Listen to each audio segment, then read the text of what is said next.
Hello students, आज मैं आप सभी को यूपी बोर्ड कक्षा 12 हिंदी पढ़ाने जा रही हूँ, जिनके हिंदी के काव्य को पढ़ाने जा रही हूँ। शीर्षक है मैथिली शरण गुप्त के द्वारा रचित गीत, जो साकेत महाकाव्य से लिया गया है। मैथिली शरण गुप्त का जन्म 1886 ईस्वी में चिरगांव जिला में हुआ था। झांसी के चिरगांव जिला में गांव में हुआ था, झांसी जिला के।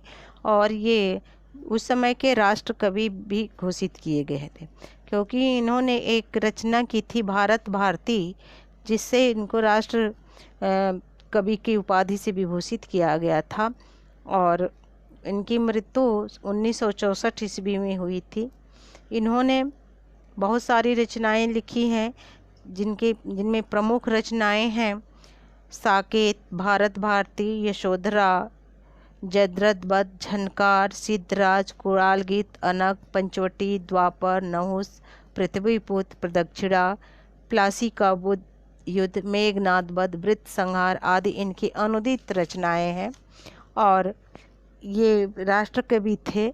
अभी आपको मैं जो पढ़ाने जा रही हूँ गीत, ये साकेत से लिया गया है, साकेत का 9वां सर्ग से।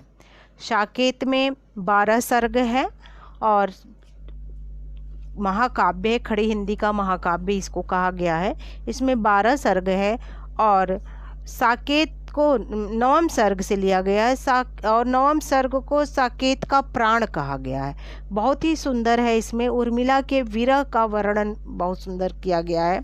कवि इसमें कर रहा है कि बस 6 ऋतुएं होती हैं और 6 ऋतुओं का ही इसमें वर्णन किया गया है। ऋतुओं का पहले शिशिर ऋतु, शरद ऋतु का प्रारंभ होता है और शरद ऋतु के आगमन पे उर्मिला किस प्रकार प्रसन्न होती हैं और अपने प्रिय का दर्शन करती हैं, उसी का इसमें वर्णन है।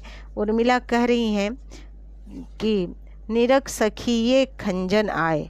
वर्षा समाप्त हो गई है, शरद ऋतु आरंभ हो रही है और उर्मिला इस शरद ऋतु का स्वागत करती हुई कह रही हैं कि हे सखी देखो, निरख सखी, हे सखी देखो, खंजन आए, ये खंजन पक्षी आ गए। फेरे उन मेरे रंजन ने नयन इधर मन भाए। करें कि मुझे ऐसा लगता है जैसे आनंद देने वाले हमारे प्रियतम ने इन खंजन पक्षियों के रूप में मुझे सुंदर लगने वाले अपने नेत्र मेरी तरफ घुमाए हैं, इसीलिए ये खंजन पक्षी उनके नेत्र के रूप में यहाँ दिखा दे रहे हैं। फैला उनके तन का आतप मन से सर साए। और कह रही हैं उर्मिला कि चारों ओर जो ये धूप के रूप में धूप जो दिखाई दे रहा है, तो ऐसा प्रतीत होता है जैसे मानो कि चारों ओर धूप के रूप में मेरे प्रीतम की शरीर की गर्मी फैली हुई, अर्थात उनकी तपस्या के कारण उत्पन्न शरीर की गर्मी क्या हुई है, फैली हुई है। और उनके मन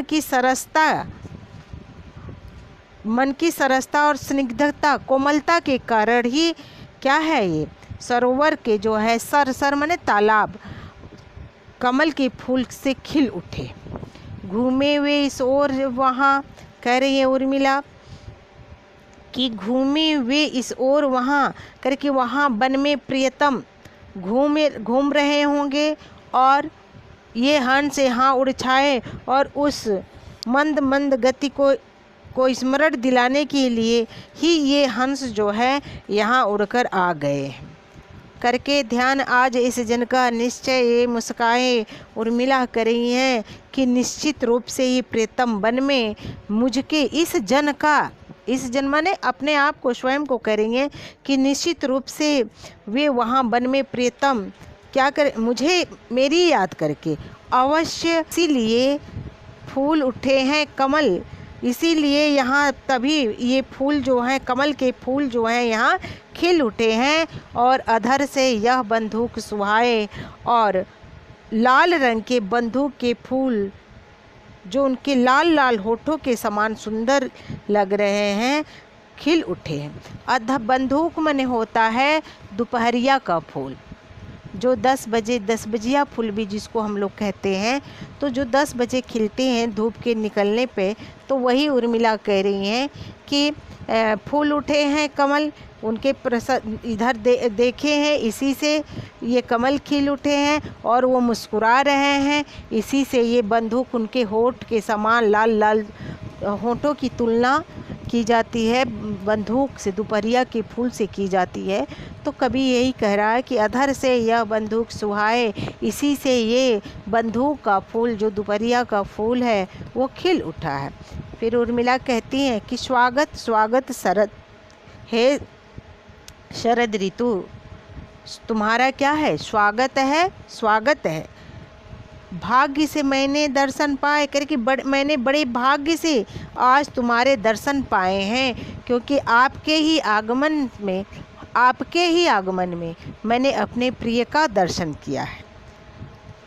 नभने मोती वारे करें कि इसलिए आपके स्वागत में आकाश ने क्या किया है, ओस की बोध के रूप में असंख्य मोतियाँ आपके ऊपर न्यौछावर किए।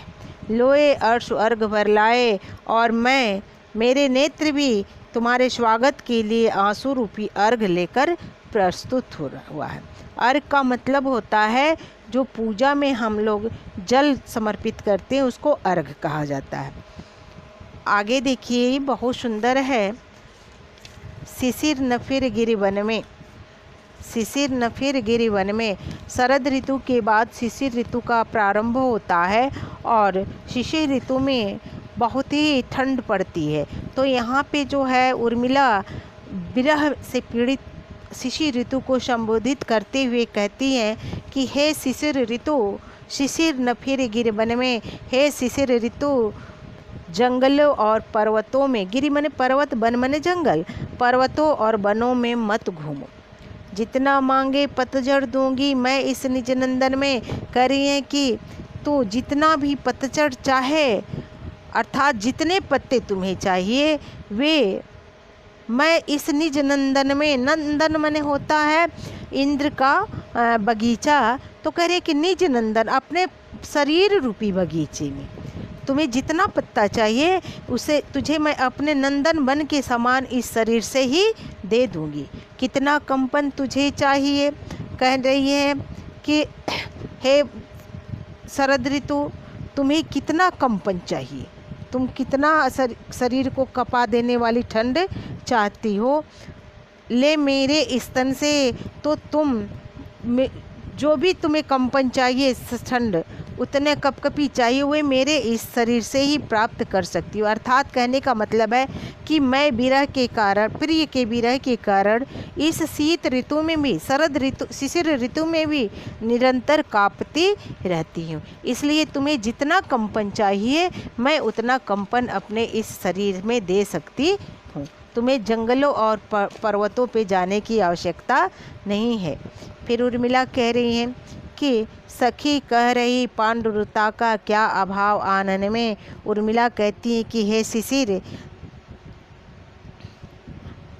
तुझे जितना पीलापन चाहिए तू ले ले, क्योंकि तुझे पीलापन अधिक पसंद है। क्योंकि पीले शिशिर ऋतु में पेड़ पौधों के पत्ते पीले होकर के झड़ने लगते हैं। तो उर्मिला वही कह रही कि हे शिशिर, यदि तुझे पीलापन अधिक पसंद है तो तू मेरे मुख से ले लो। क्यों? क्योंकि मेरी सखी कह रही थी कि मेरे मुख पर पीलेपन का कोई अभाव नहीं है, अर्थात मेरा मुख क्या हो गया है, पीला हो गया। वीर जमा दे नयन नीरे यदि तू मानस भाजन में। उर्मिला कह रही है कि हे वीर, वीर मने भाई भी होता है, कह रही कि हे वीर भाई, यदि तू मेरे मन रूपी पात्र में, मन मानस भाजन, मानस मने मन, भाजन मने पात्र, वीर जमा दे नयन नीर, करें कि हे वीर भाई, यदि तुम मेरे नेत्रों के जल को, नयन नीर जमा दे, मेरे नेत्रों के जल को जमा दोगे। कहाँ? मानस के नेत्रों के जल को जमा दोगे, बर्फ बना दोगे। तो हंसी गई, उर्मिला कह रही हैं, तो मैं गरीब उसे अपने हंसी, तो मैं मोती सा मैं अकिंचन रखूं उसको मन में। तो कह रही है उर्मिला कि तो मैं उसे गरीब मैं गरीब उसे अपने मन में मोती सा बहुमूल्य समझकर सुरक्षित रखूंगी। अकिंचन माने होता है दरिद्र, गरीब, जिसके पास कुछ भी नहीं होता है। अर्थात कहने का मतलब है कि मैं अपने आंसुओं को मन ही मन पीती हुई धैर्य धारण करती रहूंगी। हंसी गई, कह रही उर्मिला कि मेरी हंसी तो चली ही गई, रो भी न सकूं। क्या मैं अपने इस जीवन में रो भी न सकूं? अर्थात कहने का मतलब है कि यदि मेरा रोना और हंसना दोनों ही बंद जाएंगे तो मैं कैसे जीवित रह सकूंगी। कह रहे कि तो उत्कंठा है देखूं फिर क्या हो भाव भवन में। तो उर्मिला कह रहे कि ऐसी स्थिति में यह जानने के लिए आतुर हूँ कि हंसना और रोना ही दोनों छिन जाने के बाद मेरे इस भाव रूपी, भुवन मने संसार, भाव रूपी संसार में फिर कौन सी हलचल होती है, कैसी हलचल शेष रह जाएगी, ये मैं जानना चाहती हूँ। अर्थात कहने का मतलब है कि फिर मेरे हृदय में और कौन से भाव उत्पन्न हो पाएंगे। बहुत ही सुंदर है। आगे देखिए, मुझे फूल मत मारो। अभी शिशिर ऋतु के बाद आती है वसंत ऋतु, और वसंत ऋतु बहुत ही सुहावनी होती है और चारों तरफ मादकता छा जाती है। पेड़ पौधे में फूल पुष्प खिल उठते हैं। तो उसी का इसमें बसंत ऋतु का सुहावना समय है। चारों ओर खिले हुए फूल अपने रंग रूप में अत्यधिक मादकता बिखेर रहे हैं। लेकिन बिरहड़ी उर्मिला को बसंत ऋतु का विकास और फूलों का रंग रूप जो है कष्टकारी प्रतीत हो रहा है। और बसंत ऋतु के देवता होते हैं कामदेव, तो वही और कामदेव के बाण हैं। तर्कस में 5 प्रकार के पुष्प बाण हैं, पुष्प ही बाण होते हैं, 5 प्रकार के हुए। तो उसी को संबोधित करते हुए उर्मिला कहती हैं कि मुझे फूल मत मारो। कह रहे कि हे कामदेव, कामदेव से प्रार्थना करते हुए कह रही हैं कि हे कामदेव, तुम मुझे अपने पुष्प बाणों से घायल मत करो। अर्थात पुष्प रूपी बाण मत चलाओ, क्योंकि मैं अबला बाला वियोगिनी, क्योंकि एक तो मैं अबला हूँ और दूसरे क्या हूँ, युवती हूँ। बाला मने युवती, और तीसरी क्या हूँ, वियोगिनी हूँ। कुछ तो दया विचारो, इसलिए मेरी इस दशा को देखकर मेरे ऊपर कुछ तो दया करो। होकर मधु के मीत मदन, कह रहे कि हे बसंत ऋतु, तुम बसंत के मित्र हो। मधु माने बसंत, कह रहे कि तुम बसंत के मित्र हो और क्या हो, पटु चतुर हो, इसलिए तुम कटु गरल नगारो। इसलिए हे वसंत ऋतु, हे वसंत, मुझ पर विष की वर्षा मत करो। गरल मने विष, गारो मने वर्षा करना, निचोड़ो। अर्थात मेरे प्रति इतनी निष्ठुरता मत दिखाओ। फिर कह रही है उर्मिला कि मुझे विकलता तुम्हें विफलता। कह रहे कि तुम्हारे पुष्प बाण के प्रहार से मेरा मन क्या हो जाएगा, व्याकुल हो जाएगा। विकलता, मुझे विकलता, बेचैनी होगी। और लेकिन तुम्हें विफलता, और तुम्हें क्या होगी, इस कार्य में तुम असफल हो जाओगे, तुम्हें असफलता मिलेगी। ठहरो, श्रम परिहारो। और उर्मिला कह रही हैं कि इसलिए तुम मुझे विचलित करने के लिए बहुत परिश्रम कर चुके हो, इसलिए ठहरो और क्या करो, थोड़ा सा विश्राम कर लो और अपनी थकान को क्या करो, श्रम परिहारो, परिहारो माने दूर कर लो, अपनी थकान को दूर कर लो। फिर उर्मिला कह रही हैं कि कहने का मतलब ये है कि लाख प्रयत्न करने पर भी तुम मुझे अपने व्रत और संयम से डिगा नहीं सकोगे, चाहे तुम मुझे कितना ही दुख क्यों न दे दो। फिर उर्मिला कह रही हैं कि नहीं भोगनी, यह मैं कोई करे कि मैं भोग विलास की इच्छा करने वाली कोई विलासिनी नारी नहीं हूँ। जो तुम जाल फंसारो, जिसे अपने जाल में फंसाने के लिए तुमने इतना सारा प्रपंच फैला रखा है। बल हो तो सिंदूर बिंदु हो, कह रहे कि यदि तुम में शक्ति हो तो तुम हमारे माथे के सिंदूर को क्या करो, शिव के नेत्र के समान समझो, जो तुम्हें एक ही पल में भस्म कर देने वाले हैं। आगे उर्मिला कह रही हैं कि रूप दर्प कंदर्प तुम्हें तो कह रही हैं कि हे कामदेव, यदि तुम्हें अपने रूप सौंदर्य पर गर्व है, कंदर्प माने गर्व, कंदर्प माने कामदेव होता, दर्प माने गर्व, करे कि हे कंदर्प, हे कामदेव, यदि तुम्हें अपने रूप सौंदर्य पे अहंकार है तो तुम मेरे पति पे वारो, तो तुम अपने इस गर्व को मेरे पति के चरणों पे न्यौछावर कर दो। अर्थात तुम क्या हो, तुम सौंदर्य में तो तुम मेरे पति के चरणों की धूल के भी बराबर नहीं हो। लो यह मेरी चरण धूलि उस रति के सिर पर धारो। उर्मिला कह रही हैं कि हे कामदेव, यदि तुम्हें यह घमंड है कि तुम्हारी स्त्री रति, जो रति है रूप की देवी है, सौंदर्य की देवी है, और कामदेव की पत्नी का नाम रति है, तो कह रहे कि यदि तुम्हें इस बात का घमंड है कि तुम्हारी स्त्री रति सर्वश्रेष्ठ सुंदरी है, तो तुम मेरे चरणों की इस धूलि को रति के सिर पर रख दो। अर्थात तुम मुझे विचलित करने में कभी भी सफलता नहीं प्राप्त कर सकोगे। बहुत सुंदर है। और इस गीत में कामदेव द्वारा प्रताड़ित उर्मिला कामदेव से उसे न सताने के लिए विनय करती हैं और अपने सिंदूर बिंदु को शिव नेत्र के समान दाहक बताकर उससे धमकी भी देती हैं। खड़ी बोली का प्रयोग किया गया है, श्लेष, रूपक, अनुप्रास, यमक का अलंकार का प्रयोग किया गया है और माधुर्य गुण है। आगे जो है बहुत सुंदर है। यही इसमें उर्मिला के मन में बार बार यही इच्छा जागृत होती है। उर्मिला जो है अपने प्रिय के विरह को असह्य हो उठती है, अपने प्रिय के विरह से क्या होती है, असह्य उठा है और उनकी समीपता पाने के लिए अत्यधिक व्याकुल है। तो उसी का इसमें उर्मिला वर्णन कहती है कि यही आता है इस मन में, छोड़ धाम धन जाकर मैं भी रहूं उसी वन में। उर्मिला कहती है कि मेरे मन में यही आता है, इस मन में, मेरे मन में यही आता है, बार बार यही इच्छा उत्पन्न होती है कि मैं छोड़ धाम धन जाकर मैं भी रहूं उस वन में, मैं भी यह सब धन धाम छोड़कर अर्थात राजमहल उसके संपूर्ण वैभव को छोड़कर उसी प्रकार वन में जाकर रहने लगूं जिस प्रकार मेरे प्रियतम वन में रहते हैं। उर्मिला फिर कहती है कि प्रिय के व्रत में विघ्न डालूं। उर्मिला कहती है कि इसी के साथ अपने प्रिय के व्रत में बाधक भी न बनना चाहती हूँ। उर्मिला अपने आप को कहती हैं कि मैं अपने प्रिय के व्रत में बाधक भी नहीं बनना चाहती, रहूं निकट भी दूर, इसलिए मैं उनके निकट पास में रहकर भी उनसे दूर रहना चाहती हूँ, दूर रहूंगी। प्रिय के व्यथा रहे पर साथ साथ ही समाधान भरपूर।